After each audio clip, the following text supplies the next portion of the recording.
Save your document exactly how you want it with the Advanced Export options. Access the Advanced Export options in the Save tab on the menu bar. First, select where you want your document to be saved, to your device or Google Drive. For the latter, you can select a specific folder to save to.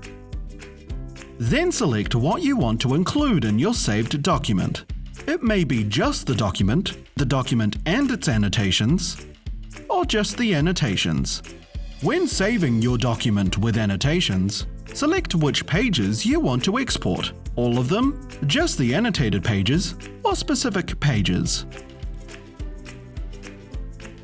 Check the Flatten Annotation checkbox if you wish to export your text comments as flat text, or leave unchecked if you want them to appear as standard PDF comments.